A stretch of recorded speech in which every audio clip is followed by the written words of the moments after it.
With Donald Trump floating the idea of delaying the presidential election, that made the late-night show hosts react. Jimmy Fallon said, "It's the presidential election. It's not the release date for Bill and Ted 3. And he compared Trump to that friend who'd been crashing at your house for a while but keeps dropping hints that he might need some more time. Fallon said if he can't deny it, pretty soon he'll be like, Republicans should all vote on November 3rd, but we'll have Democrats vote at a later date to be determined. More from Fallon. Americans were like, how long a delay are we talking about here? Months? Like your response to COVID? Ouch. Years like your response to Putin? Ouch. Or decades like a hug for Don Jr.? Just give us a hint. Fallon crushing it, man. Trevor Noah said, I'm not even sure that Trump understands what an alarming proposal this is because this is basically the move of a dictator. Trump just casually throwing it out there with a tweet with a bunch of question marks like he's in a group text to bail on a happy hour.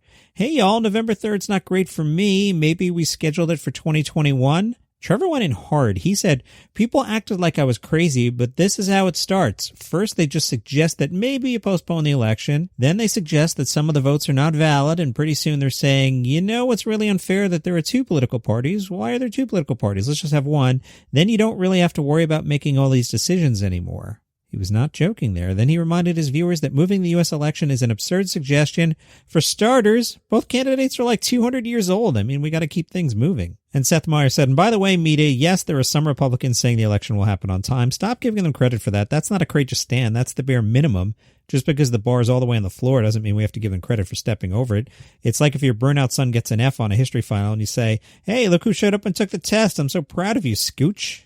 We heard from the Emmys. This recap from The Hollywood Reporter. The 2020 Emmys are officially going to be a remote affair. Some of the producers, including host Jimmy Kimmel, sent out a letter to some of the nominees assuring them that they aren't expected to show up at the theater on September 20th.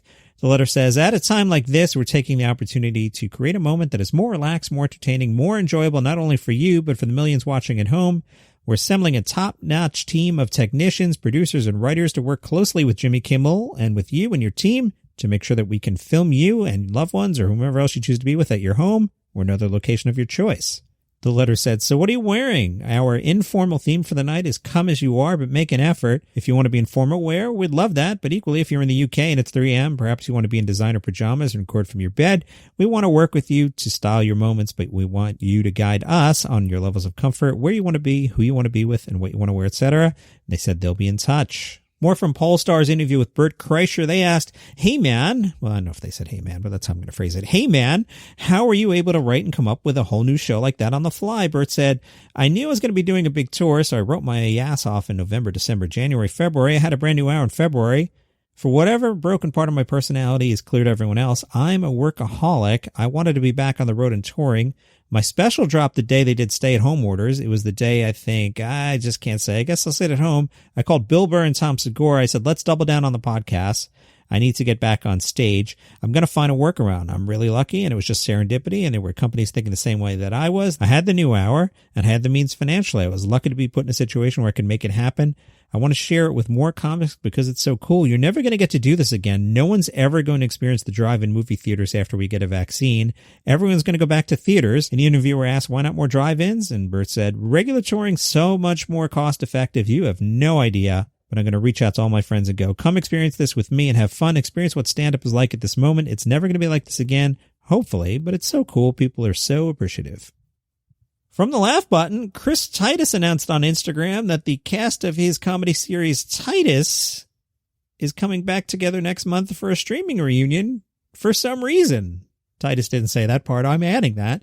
Remember Titus, the sitcom that ran from 2000 to 2002? Holy cow, that's 20 years ago. Well, the reunion will include a roundtable, a Q&A with the cast, commentary on the last 2 episodes of the series, and the debut of the first episode of the Titus Family Show. The laugh button says, we're not entirely sure what that latter thing is. Returning are Chris Titus, Stacey Keach, Cynthia Watros, Zach Ward, and David Shatraw. The series has generated a cult following over the years. It has, and lasted 54 episodes before being canceled due to clashes with the network. The reunion will be streamed on August 21st. Tickets can be purchased online. Mother Jones caught up with Sam Bee, and they asked, hey, have you ever done stand-up? She said, no, I'm not a stand-up. I did theater. I did sketch comedy. My stagecraft experience is extensive. I just light up the stages, but not the stand-up stages. I don't do this. This is terrifying, although I'm getting a really warm reception here in this empty room. They were recording at a comedy club. I like it. I'm from Canada. I have a full awareness that I'm not a night owl. It's not the job for me. I get up really early and I go to bed really early. It's not a lifestyle that I could live. They asked, does it make it harder to do comedy when the stakes are high? And Sam said, no, it's never really a hard job to make comedy. It has its challenges, but it's still making a comedy show, which is awesome. I definitely lean more into my agita than the boys of late night comedy do. But I have more to be mad about, I think. Point of view is everything. It's very important to me. I don't want to do it any other way. I want to have fun. I want to do stupid stuff. But ultimately, I do have a lot to say in this climate, so I'm going to say it as long as I have a show and a breath in my body. They asked, is there too much material? And she said, in a previous world, we could have planned a show a little further along.